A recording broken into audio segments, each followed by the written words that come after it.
Okay, so thanks for inviting me, first of all. So here's the brief. You're asked to work with two academics who deliver an economic theory module. The module lasts an entire academic year and it's worth 30 credits. It has at least 600 students enrolled who are first-year undergraduates. So your role is to support the academics to convert this module from a traditional lecture seminar format to a flipped format. Now, bear in mind that many of these students will be used to consuming high-quality multimedia on the web. You have two questions. How can you make studying economic theory memorable in this format? And how can you motivate first-year undergraduates to want to do the work rather than simply have to do the work? My name's Sean, I'm a learning technologist from Leeds University Business School, and this is what's consumed much of my professional life for the past year. And in this lightning talk, I want to tell you about how a specific part of that process, how we identified a need for, engineered, and have used a Lightboard. So economics is a visual subject. It requires models, diagrams, and equations to be drawn and interacted with. So last academic year, we piloted this flip, and I produced explainer videos by placing an academic picture-in-picture over an iPad screen recording. But we felt that the resulting footage was quite boring. It was often confusing to watch. So I thought about how academics utilise whiteboards in our classrooms and wondered how we could give them a similar experience in the studio when producing video.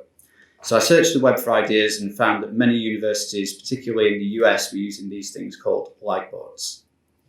So a lightboard is a pane of glass with LED lights stripped around the edge. On our board, the glass is mounted on a height adjustable table, and when the lights are turned on, you're left with something called total internal reflection.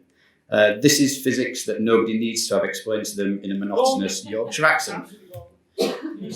So when made with a neon dry white marker, illustrations become illuminated, and crucially the subject of the video doesn't have to turn their back on the viewer to make those illustrations.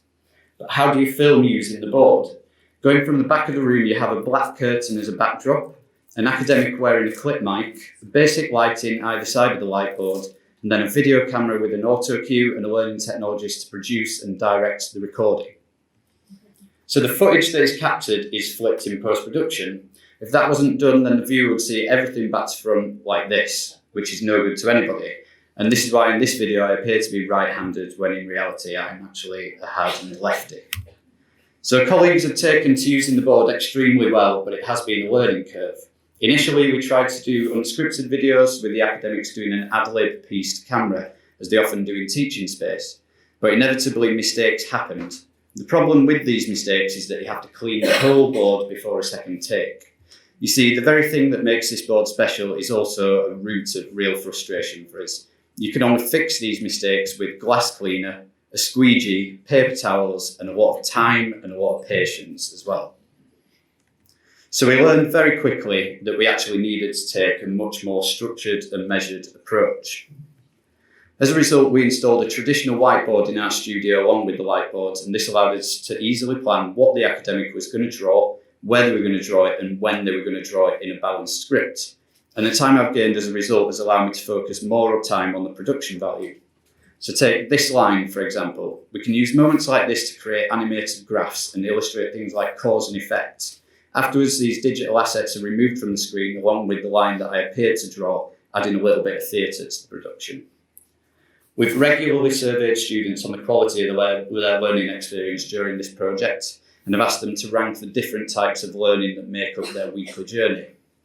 The Lightboard videos are consistently rated as excellent, the students want more of them, and they're curious to where and how they're created. They've even spotted that their academic is right-handed in class but draws with his left hand in the videos. And as for my academic colleagues, each of them that sees it in action wants to use it. So I'd definitely say that it's helped them consider the benefits of flipping their lecture content and providing the students with a more active learning experience in the face-to-face timetable of teaching. So that's a very quick history of how we've used the Lightboard. My email address is s.d.gledhill@leeds.ac.uk, where I'd be happy to take questions. And to close, I'll give you my perspective on all the other videos that I've shot using the board. Okay, thank you. We've got 40 seconds, so one question for Sean. Yes? How long does it take that video? Edit it and make it 3 years It was a one-take video. Probably took about 3 hours to chop it up and then insert it into slides, but it was obviously pre-planned with a colleague who gave me directions off camera. So the devil's in the detail. The more you plan, the quicker the take, really. Thanks again. Okay.